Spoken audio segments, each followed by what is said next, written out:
Clip number 515۔ اس clip میں انشاءاللہ آپ قرآن پاک کی سورہ ہود کی آیت نمبر 13 سے لے کر 15 تک کی تلاوت، ترجمہ اور تفسیر قرآن صراط الجنان سماعت فرمائیں گے۔ بسم اللہ الرحمن الرحیم۔ ترجمہ، اللہ کے نام سے شروع جو نہایت مہربان رحمت والا ہے۔ ام یقولون افتراہ قل فأتوا بعشر سور مثلہ مفتریات وادعوا من استطعتم من دون اللہ ان کنتم صادقین۔ ترجمہ، کیا یہ کہتے ہیں یہ قرآن نبی نے خود ہی بنا لیا ہے؟ تم فرماؤ اگر یہ بات ہے تو تم بھی ایسی بنائی ہوئی 10 صورتیں لے آؤ، اور اگر تم سچے ہو تو اللہ کے سوا جو مل سکیں سب کو بلا لو۔ ام یقولون، کیا یہ کہتے ہیں، یعنی کیا کفار مکہ قرآن کریم کے بارے میں یہ کہتے ہیں کہ محمد مصطفیٰ صلی اللہ تعالی علیہ وآلہ وسلم نے یہ قرآن خود ہی بنا لیا ہے؟ اے حبیب علیہ الصلوۃ والسلام، آپ ان سے فرما دیں کہ اگر یہ بات ہے تو تم بھی ایسی بنائی ہوئی 10 صورتیں لے آؤ، کیونکہ انسان اگر ایسا کلام بنا سکتا ہے تو اس کے مثل بنانا تمہاری طاقت سے باہر نہ ہوگا۔ تم بھی عربی ہو، فصیح ہو، بلیغ ہو، کوشش کرو۔ اگر تم اس بات میں سچے ہو کہ یہ کلام انسان کا بنایا ہوا ہے تو اللہ عز و جل کے سوا جو مل سکیں سب کو اپنی مدد کے لیے بلا لو۔ قرآن مجید کا اپنی مثل بنا کر دکھانے کا چیلنج۔ قرآن مجید نے اپنی مثل کلام بنا کر پیش کرنے کا چیلنج 4 طرح سے دیا ہے۔ نمبر 1، پورے قرآن کی مثل لانے کا چیلنج دیا، چنانچہ سورہ بنی اسرائیل میں ہے، قل ان اجتمعت الانس والجن على ان يأتوا بمثل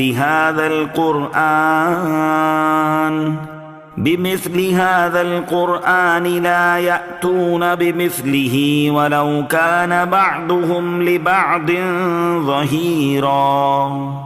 ترجمہ، تم فرماؤ اگر آدمی اور جن سب اس بات پر متفق ہو جائیں کہ اس قرآن کی مانند لے آئیں تو اس کا مثل نہ لا سکیں گے اگرچہ ان میں ایک دوسرے کا مددگار ہو۔ نمبر 2، 10 صورتوں کی مثل لانے کا چیلنج دیا جیسا کہ زیر تفسیر آیت میں ہے۔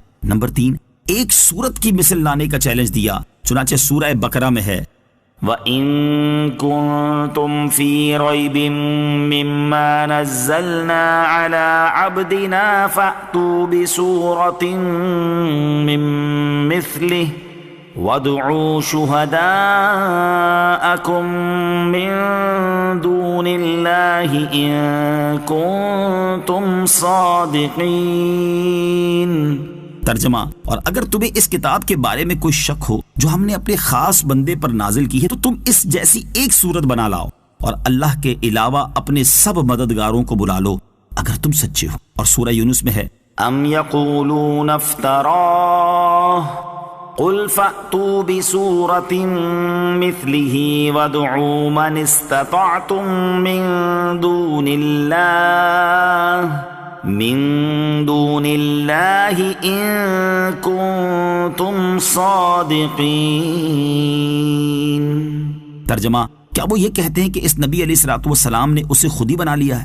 تم فرماؤ تو تم بھی اس جیسی کوئی ایک صورت لے آؤ اور اللہ کے سوا جو تمہیں مل سکیں سب کو بلا لاؤ اگر تم سچے ہو۔ نمبر 4، آخری چیلنج یہ دیا کہ اس جیسی ایک بات ہی بنا لائیں، چنانچہ سورہ طور میں ہے، ام یقولون تقولہ بل لا یؤمنون فلیأتوا بحدیث مثلہ ان کانوا صادقین۔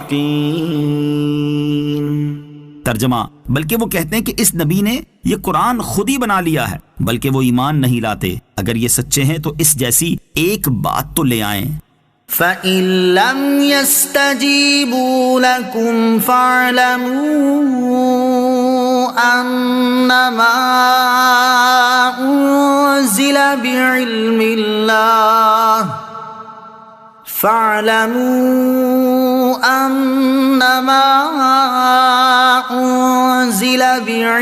اللَّهِ وَأَن لَّا إِلَٰهَ إِلَّا هُوَ فَهَلْ أَنتُم مُّسْلِمُونَ۔ ترجمہ، تو اگر وہ تمہاری اس بات کا جواب نہ دے سکیں تو سمجھ لو کہ وہ اللہ کے علم ہی سے اتارا گیا ہے، اور جان لو کہ اس کے سوا کوئی معبود نہیں، تو کیا اب تم مانو گے؟ فَإِن لَّمْ يَسْتَجِيبُوا لَكُمْ، تو اے مسلمانوں اگر وہ تمہاری اس بات کا جواب نہ دے سکیں، اس آیت کی ایک تفسیر یہ ہے کہ اے مسلمانوں اگر کفار تمہارے اس چیلنج کا جواب نہ دے سکیں اور 10 صورتوں کی مثل پیش کرنے سے عاجز رہیں، تو تم اپنے اس علم پر ثابت قدم رہو کہ قرآن اللہ عز و جل کا ہی کلام ہے، اور جان لو کہ اللہ عز و جل کے سوا کوئی معبود نہیں۔ تو کیا اب تم مانو گے اور یقین رکھو گے کہ یہ اللہ عز و جل کی طرف سے ہے؟ مطلب یہ کہ اعجاز قرآن دیکھ لینے کے بعد ایمان و اسلام پر ثابت رہو۔ دوسری تفسیر یہ ہے کہ اس سے پہلی آیت میں اللہ تعالیٰ نے کفار سے فرمایا کہ اللہ عز و جل کے سوا جو مل سکیں سب کو اپنی مدد کے لیے بلا لو، اور اس آیت میں فرمایا کہ اے کافروں اگر تمہارے مددگار تمہیں کوئی جواب نہ دے سکیں اور تمہاری کوئی مدد نہ کر سکے تو سمجھ لو کہ یہ قرآن اللہ تعالیٰ کے علم ہی سے اتارا گیا ہے۔ کسی نے اللہ عز و جل پر جھوٹ نہیں باندھا، بلکہ اللہ عز و جل نے ہی اپنے حبیب علیہ الصلوۃ والسلام پر اسے نازل فرمایا ہے، اور جان لو کہ جس اللہ عز و جل نے قرآن نازل فرمایا ہے وہی عبادت کے لائق ہے، اور جن بتوں کو تم پوجتے ہو وہ عبادت کے لائق ہرگز نہیں۔ تو کیا تم اسلام قبول کرو گے اور اخلاص کے ساتھ اللہ عز و جل کی عبادت کرو گے؟ من كان يريد الحياة الدنيا وزينتها نوف إليهم أعمالهم فيها وهم فيها لا يبخسون۔ ترجمہ: جو دنیا کی زندگی اور اس کی زینت چاہتا ہو تو ہم دنیا میں انہیں ان کے اعمال کا پورا بدلہ دیں گے اور انہیں دنیا میں کچھ کم نہ دیا جائے گا۔ من كان يريد الحياة الدنيا وزينتها، جو دنیا کی زندگی اور اس کی زینت چاہتا ہو۔